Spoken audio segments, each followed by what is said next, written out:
जय Hind. Welcome to India तक। इस क्लास में हम बीएसएससी सीजीएल 3 सचिवालय सहायक तथा बीपीएससी 68वीं 69वीं के लिए इम्पोर्टेंट साइंस के महत्वपूर्ण 25 प्रश्नों का डिस्कशन करेंगे। तो पूरा वीडियो आप ध्यान से देखिएगा। चलिए शुरुआत करते हैं। पहला क्वेश्चन है, रेफ्रिजरेशन वह प्रक्रिया है जिससे, तो ध्यान दीजिएगा, रेफ्रिजरेशन का मतलब होता है किसी ऑब्जेक्ट को ठंडा करना, फ्रिज में रख करके ठंडा करने की प्रक्रिया ही रेफ्रिजरेशन कहलाती है। और इस रेफ्रिजरेशन की प्रक्रिया में जो कीटाणु होते हैं उनकी वृद्धि दर घट जाती है। ध्यान दीजिएगा, कीटाणुओं की सिर्फ वृद्धि दर घटती है, कीटाणुओं की डेथ नहीं होती है। ध्यान देखिएगा, क्वेश्चन में जब देगा तो वहाँ डेथ रेट भी देगा, इसलिए आपको ध्यान रखना है। तो रेफ्रिजरेशन वह प्रक्रिया है जिसमें कीटाणुओं की वृद्धि दर घट जाती है। ऑप्शन में ये भी रहेगा कि कीटाणुओं जो है उनकी मृत्यु दर बढ़ जाती है। तो ध्यान दीजिएगा, उनकी मृत्यु दर नहीं बढ़ती बल्कि सिर्फ उनकी वृद्धि दर, ग्रोथ रेट जो है उनका घट जाता है। किन में? तो रेफ्रिजरेशन में। रेफ्रिजरेशन मतलब ऑब्जेक्ट या वस्तुओं को ठंडा करने की प्रक्रिया में कीटाणुओं की वृद्धि दर घट जाती है। इसका सबसे अच्छा एग्जाम्पल है दूध का पाश्चुरीकरण करना या खाना को, भोजन को फ्रिज में रख करके कुछ लंबे समय तक इसको चलाना।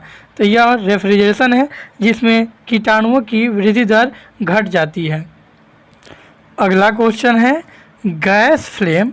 ध्यान दीजिएगा, गैस फ्लेम के सबसे गर्म भाग को क्या कहते हैं? तो गैस फ्लेम के सबसे गर्म भाग को नॉन ल्यूमिनस जोन कहते हैं। क्या? नॉन ल्यूमिनस जोन कहते हैं। आइए इसको हम और विस्तार पूर्वक बताते हैं आपको।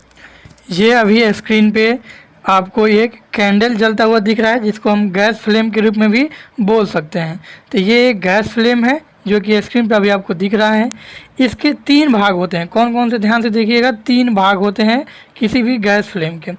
एक होता है सबसे ऊपर वाला भाग जिसमें पूर्ण दहन होता है, मतलब सबसे ज़्यादा अर्थात 100% कम्प्लीटली कम्बसन दहन जो होता है, जो सबसे ऊपर वाले पार्ट में होता है, इसका रंग नीला होता है तथा यह सबसे गर्म भाग होता है। ध्यान दीजिएगा, पूर्ण दहन होता है सबसे ऊपर वाले पार्ट का। पूर्ण दहन होने के कारण यह सबसे गर्म हो जाता है और इसका रंग जो है नीला दिखता है। इसे नॉन ल्यूमिनस जोन कहा जाता है, सबसे ऊपर वाले भाग को। जबकि सबसे नीचे वाले भाग की बात करें तो यह बिना जले, सबसे कम दहन जो होता है सबसे नीचे वाले पार्ट में होता है। यह कम जलने के कारण, ध्यान से देखिएगा, यहाँ बिना जला मोमबत्ती भी आपको दिख रहा है, मोमबत्ती का बत्ती। यह सबसे आंतरिक क्षेत्र होता है जिसका रंग काला होता है। यह सबसे कम गर्म होता है जिसे डार्क जोन कहा जाता है। ध्यान दीजिएगा, सबसे नीचे वाले पार्ट को डार्क जोन, यह सबसे कम गर्म होता है और इसमें जो है सबसे कम कम्बसन होता है। तो सबसे कम जलने के कारण सबसे कम गर्म होता है और सबसे कम गर्म होने के कारण इसे डार्क जोन कहा जाता है।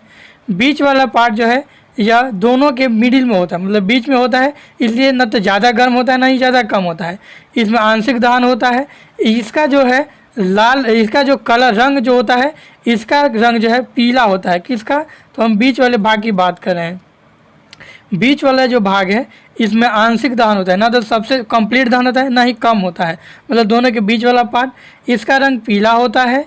यह मध्य भाग में होता है, इसे यह मिडिल मतलब कम गर्म होता है। किसके कंपेयर में? तो सबसे ऊपर वाले के। इसे लुमिनस जोन भी कहा जाता है। तो ध्यान दीजिएगा, इसमें 3 जोन है। सबसे जहाँ सबसे ज़्यादा जला उसे नॉन ल्यूमिनस जोन, जहाँ उससे कम जला उसे ल्यूमिनस जोन, और जहाँ सबसे कम जलता है उसे डार्क जोन। और सबसे गर्म जो सबसे ज़्यादा जला था, मतलब सबसे ऊपर वाला पार्ट, बीच वाला पार्ट जो है यह लुमिनस जोन है, यह भी कम जला हुआ होता है। ध्यान दीजिएगा, और सबसे कम जो जला हुआ होता है वह डार्क जोन होता है। तो इन तीनों को आपको ध्यान रखना है और ये तीनों ही इम्पोर्टेंट है। चलिए हम बढ़ते हैं अगले क्वेश्चन की तरफ।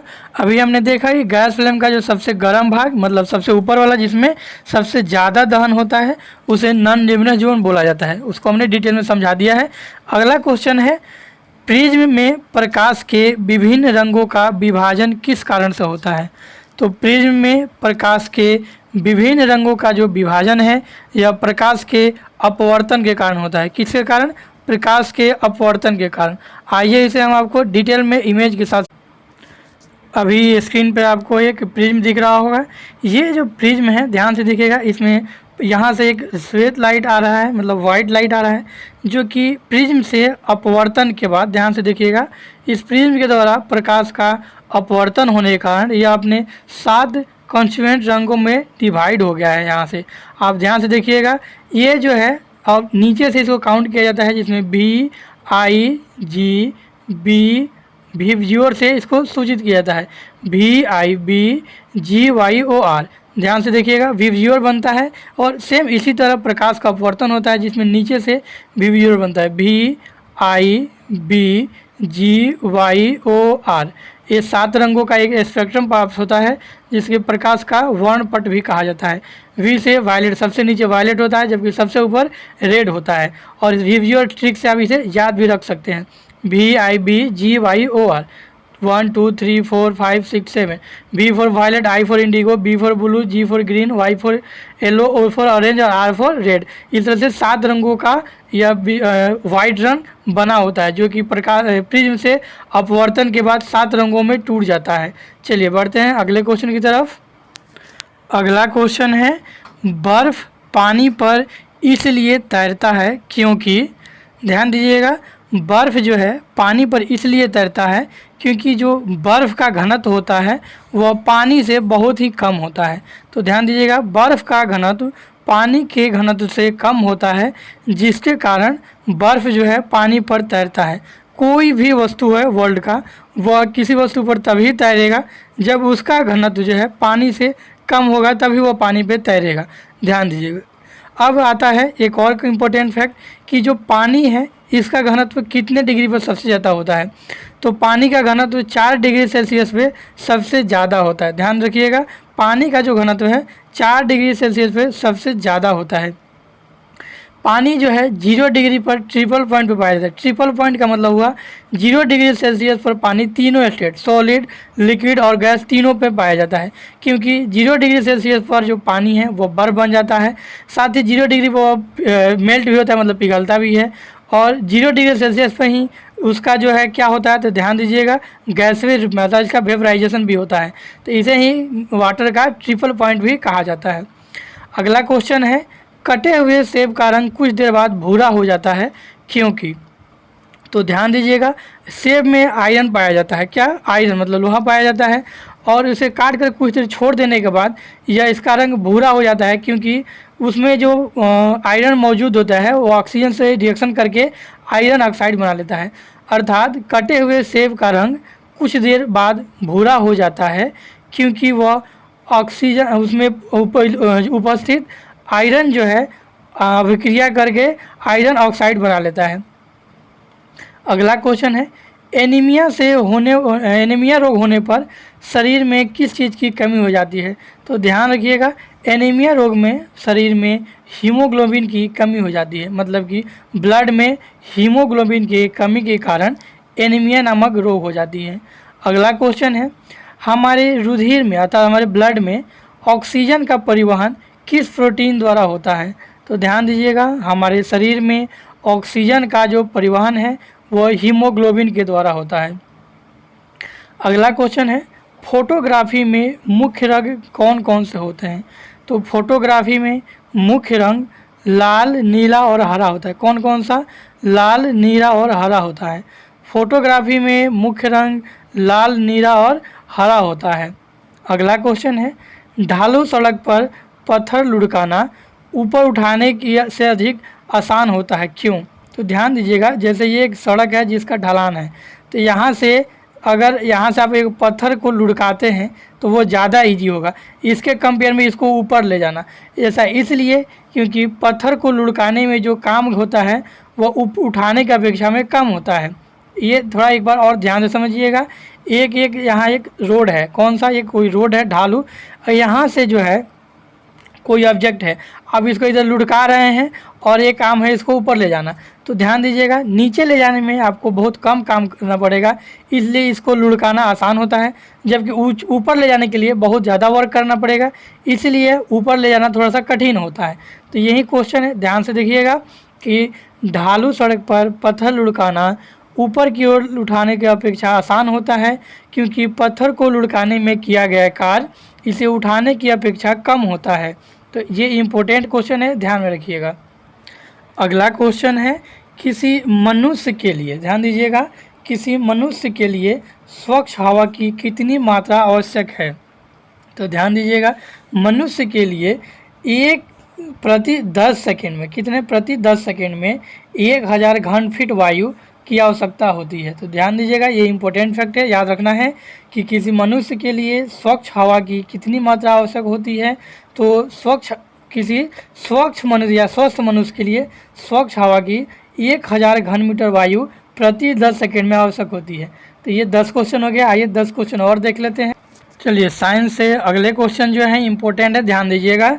और सभी कुछ प्रतीक्षा कर सकता है किंतु कृषि नहीं, यह कथन किसका है? तो ध्यान दीजिएगा, कृषि के विषय में पंडित जवाहरलाल नेहरू ने कहा था कि और सभी चीज़ें जो है प्रतीक्षा कर सकती है किंतु कृषि नहीं। तो यह पंडित जवाहरलाल नेहरू का कथन है। अगला क्वेश्चन है, भारत में रजत क्रांति किससे संबंधित है? तो भारत में रजत क्रांति अंडा और चिकन के उत्पादन से संबंधित है। जाम्बो ग्रामीण खेती करने का तरीका कहाँ विद्यमान है? तो ध्यान दीजिएगा, जाम्बो ग्रामीण खेती करने का जो तरीका है वह नागालैंड में मौजूद है। अगला, केसर के लिए पौधे का कौन सा भाग उपयोग में लाया जाता है? तो केसर के लिए पौधे का वर्तिकाग्र भाग उपयोग में लाया जाता है। अगला क्वेश्चन है, धान में भूसी का प्रतिशत अनुमानतः कितना होता है? तो धान में भूसी का प्रतिशत लगभग 20% होता है। अगला क्वेश्चन है, ललित किसकी एक उत्तम किस्म है? तो ध्यान दीजिएगा, ललित जो है अमरूद की एक उन्नत किस्म है। कौन सी? ललित जो है अमरूद की एक उन्नत किस्म है। अगला क्वेश्चन है, मिट्टी का कटाव सर्वाधिक किस प्रकार की मिट्टी में होता है? तो मिट्टी का सर्वाधिक कटाव बलुई मिट्टी में होता है। किसमें? बलुई मिट्टी में। अगला क्वेश्चन है, कृषि कार्य में लगे ट्रैक्टर की आवाज़ किस स्तर से अधिक नहीं होनी चाहिए? तो ध्यान दीजिएगा, कृषि कार्य में लगे ट्रैक्टर की आवाज़ 90 डेसिमल से अधिक नहीं होना चाहिए, क्योंकि जैसे ही 90 डेसिमल से अधिक आवाज़ होगी वह प्रदूषण की श्रेणी में चली जाएगा। अगला क्वेश्चन है, सेंट्रीफ्यूगल पंप पानी निकालने के लिए कब प्रयोग किया जाता है? तो ध्यान दीजिएगा, सेंट्रीफ्यूगल फोर्स पानी निकालने के तब प्रयोग किया जाता है जब पानी का स्रोत और निकास दोनों ज़्यादा हो, तो सेंट्रीफ्यूगल फोर्स का प्रयोग किया जाता है। अगला क्वेश्चन जो है बहुत ही इंपॉर्टेंट है, याद रखिएगा, पूसा रसराज किसकी उन्नत किस्म है? तो पूसा रसराज जो है खरबूजा की उन्नत किस्म है। चलिए देखते हैं अगले क्वेश्चन की तरफ। अगला क्वेश्चन है, भारत में प्रोजेक्ट टाइगर प्रारंभ किया गया था। तो भारत में टाइगर प्रोजेक्ट 1973 में प्रारंभ किया गया था। कान्हा राष्ट्रीय उद्यान भारत के किस राज्य में है? तो ध्यान दीजिएगा, कान्हा, किसली, बांधवगढ़, पेंच, ये सभी मध्य प्रदेश के राष्ट्रीय उद्यान हैं। अगला क्वेश्चन है, जंगली गधों का अभयारण्य कहाँ है? तो जंगली गधों का अभयारण्य गुजरात में है। अगला क्वेश्चन है, कार्बन डेटिंग संदर्भित करता है। तो ध्यान दीजिएगा, कार्बन डेटिंग के द्वारा प्राचीन स्थलों में मौजूद हड्डियों और सामग्रियों का आयु का मापन किया जाता है कार्बन डेटिंग पद्धति से। अगला क्वेश्चन जो कि बहुत ही इम्पोर्टेंट है, ध्यान दीजिएगा, बायोमैग्निफिकेशन क्या है? तो बायोमैग्निफिकेशन समय के साथ किसी ऑब्जेक्ट में जैसे जैसे उसमें विषैले पदार्थ की मात्रा की सांद्रता बढ़ती जाती है उसे बायोमैग्निफिकेशन कहते हैं। किसी भी ऑब्जेक्ट या वस्तु में समय के साथ जैसे जैसे उसमें विषैले पदार्थों की सांद्रता बढ़ती जाती है उसे बायोमैग्निफिकेशन कहते हैं। अगला क्वेश्चन है, ग्रीन पीस इंटरनेशनल का मुख्यालय कहाँ अवस्थित है? तो ध्यान दीजिएगा, ग्रीन पीस इंटरनेशनल का जो मुख्यालय है वह एम्स्टर्डम में है। कहाँ? एम्स्टर्डम में है। वन्य प्राणियों के विलुप्तीकरण का कारण क्या है? तो वन्य प्राणियों का विलुप्तीकरण का कारण है उनके प्राकृतिक आवासों में का नष्ट होना। धीरे धीरे जैसे जैसे हम लोग वन्य प्राणियों के प्राकृतिक आवासों का नष्ट करते जा रहे हैं वैसे वैसे ये विलुप्त होते जा रहे हैं तथा उनके अवैध रूप से वाणिज्यिक व्यापार भी और जनसंख्या की तीव्र वृद्धि का होना भी वन्य प्राणियों के विलुप्तीकरण का मुख्य कारण है। तो ध्यान दीजिएगा, वन्य प्राणियों के विलुप्तीकरण के जो मुख्य कारण हैं वो उनके प्राकृतिक आवासों का नष्ट होना, उनका अवैध रूप से वाणिज्यिक व्यापार में बढ़ावा करना तथा मानव की जनसंख्या तीव्र गति से बढ़ना, इन सभी कारणों से जो है वन्य प्राणी धीरे धीरे विलुप्त होते जा रहे हैं। अगला क्वेश्चन है, भारत में पश्चिमी घाट के दक्कन शुष्क हैं क्योंकि ध्यान दीजिएगा, भारत में जो पश्चिमी घाट हैं उसके दक्कन वाले एरिया हैं वो शुष्क एरिया है, क्योंकि उसमें रेन शैडो एरिया हो जाता है। ध्यान से देखिएगा, तो ये भारत का दक्षिणी एरिया हो गया। यहाँ से जब आता है बारिश और मानसूनी हवाएं, तो यहाँ जो पश्चिमी घाट है यहाँ से टकरा करके इसी के पैरेलल होता है। तो ये वाला जो एरिया है बारिश उधर नहीं जा पाता है, जिसके कारण यहाँ रेन शैडो एरिया बन जाता है, इसीलिए यह शुष्क वाला एरिया होता है। अगला क्वेश्चन है, मोल्लेम राष्ट्रीय उद्यान कहाँ अवस्थित है? तो मोल्लेम राष्ट्रीय उद्यान गोवा में अवस्थित है। अगला क्वेश्चन है, वन्य जीव सुरक्षा अधिनियम कब पारित हुआ था? तो भारत में वन्य जीव सुरक्षा अधिनियम 1972 में पारित हुआ था। तो यह साइंस के 30 क्वेश्चन थे, जो कि आगामी बिहार एसएससी सीजीएल सचिवालय सहायक तथा बीपीएससी 68वीं 69वीं के लिए महत्वपूर्ण साइंस के क्वेश्चन है, इसलिए आप पूरा 1-2 बार देख करके जरूर याद कर लीजिएगा।